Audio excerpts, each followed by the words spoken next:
बोलिए कृष्ण भगवान की जय, विष्णु भगवान की जय। पौष मास शुक्ल पक्ष पुत्रदा एकादशी व्रत कथा। युधिष्ठिर बोले, हे कृष्ण, आपने सुंदर सफला एकादशी का वर्णन किया। अब कृपया करके पौष शुक्ल मास एकादशी का वर्णन करिए। उनका नाम और विधि क्या है? श्री कृष्ण बोले, हे राजन, लोगों के उपकार के लिए सोल पौष शुक्ल एकादशी की विधि मैं कहूंगा। यह सब पापों को दूर करने वाली पुत्रदा एकादशी है। सिद्ध और कामना को पूर्ण करने वाले नारायण इसके देवता हैं। चर अचर तीनों लोकों में इससे श्रेष्ठ और नहीं। पापों को हरने वाली कथा को मैं कहूंगा, तुम सुनो। भद्रावती नाम की पुरी थी। वहां सुकेतु नाम का राजा था। उसकी सैव्या नाम की प्रसिद्ध रानी थी। वह राजा पुत्रहीन था। बहुत दिनों तक राजा चिंतन में लगा रहा, परंतु पुत्र नहीं हुआ। मैं क्या करूं, कहाँ जाऊं, संतान की प्राप्ति कैसे होवे? सुकेतुमान को राज्य और पुर में कहीं भी सुख नहीं मिलता था। अपनी सैव्या रानी के साथ प्रतिदिन दुखी रहता था। वे दोनों राजा रानी चिंता और शोक में मगन रहते थे। वह मन में निराश हो गया। पुत्रहीन मनुष्य के जन्म का फल नहीं है। बिना पुत्र के घर सूना रहता है और सदा हृदय दुखी रहता है। पुत्र के बिना पितृश्वर देवता और मनुष्य की ऋण से नहीं छूटता। इसलिए मनुष्य को प्रयत्न करके पुत्र उत्पन्न करना चाहिए। जिनके घर में पुत्र है उनका इस लोक में यश होता है, परलोक में अच्छोगति होती है। जिन पुण्यात्माओं को सैकड़ों जन्म का पुण्य होता है, उनके ही पुत्र और पौत्र होते हैं। पुण्य भगवान की भक्ति के बिना धन और विद्या नहीं मिलती।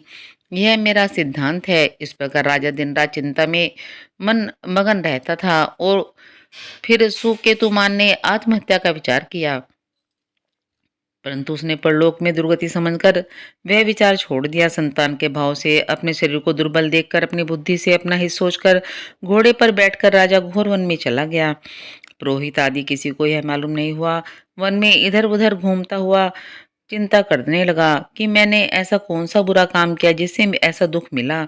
मैंने यज्ञ और पूजा से देवताओं को संतुष्ट किया, मिष्ठान भोजन तथा दक्षिणा देकर ब्राह्मणों को संतुष्ट किया, समय अनुसार प्रजा का पुत्र की तरह पालन किया। यह सब करने पर भी मुझको ऐसा कठिन दुख क्यों मिला है?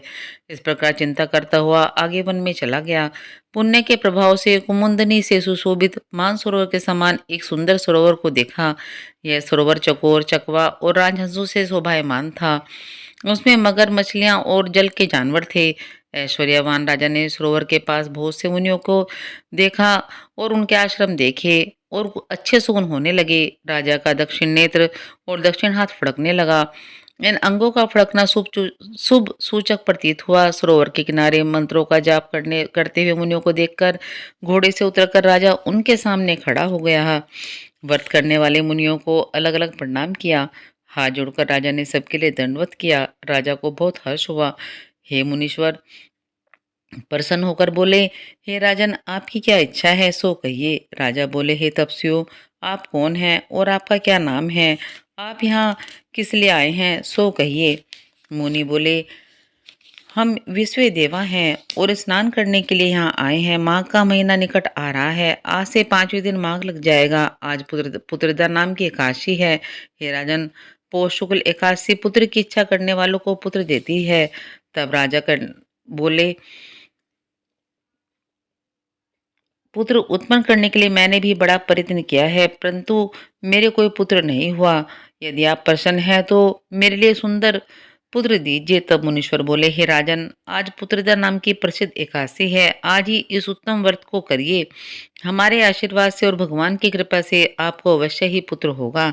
इस प्रकार उनके आज्ञा से राजा ने पुत्रदा एकादशी का उत्तम व्रत किया। द्वादशी में पारण करके मुनियों को बारंबार प्रणाम करके राजन अपने घर पर आ गया। रानी की गर्भ स्थिति हो गई। व्रत के प्रभाव से समय पर तेजस्वी और पुण्यात्मा पुत्र पैदा हुआ। वह बालक पिता को प्रसन्न रखता था।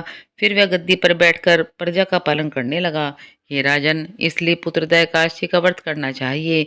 इस पुत्रदा एकादशी के व्रत को जो मनुष्य करते हैं, वह मनुष्य इस लोक में पुत्र को प्राप्त करके मरने पर स्वर्ग को जाते हैं। बोलिए कृष्ण भगवान की जय, विष्णु भगवान की जय। एकादशी महात्म समाप्त। कृष्ण जी की आरती। रेती युगल किशोर की कीजे, तन मन धन न्योछावर कीजे। रवि शशि कोटि बदन की शोभा, ताहि निरख मेरा मन लोभा। आरती युगल की शोर की कीजे। गोर श्याम मुख निरखत रीझे, हरि सब रूप नयन भर पीजे। आरती युगल किशोर की कीजे।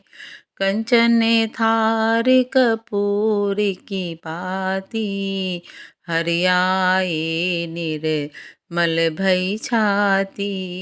आरती युगल किशोर की कीजे। तन मन धन न्योछावर कीजे।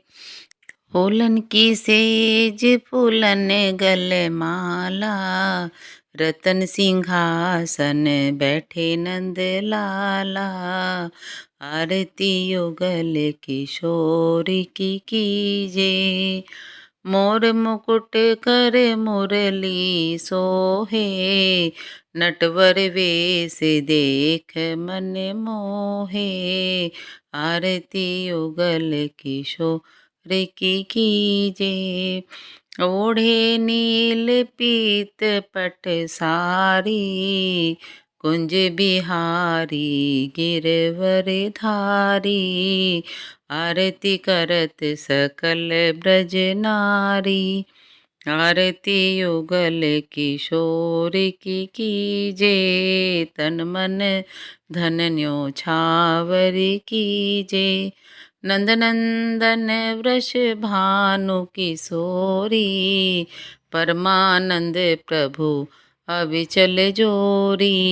आरती युगल किशोर की कीजे। तन मन धन न्योछावर कीजे। बोलिए विष्णु भगवान की जय, कृष्ण भगवान की जय। एकादशी महात्म समाप्त। दोस्तों, अगर आपको मेरी वीडियो पसंद आती है तो प्लीज़ आप मेरे चैनल को सब्सक्राइब कीजिए और मेरी वीडियो को लाइक कीजिए। मिलती हूँ आपसे अगली वीडियो में। जय श्री कृष्णा।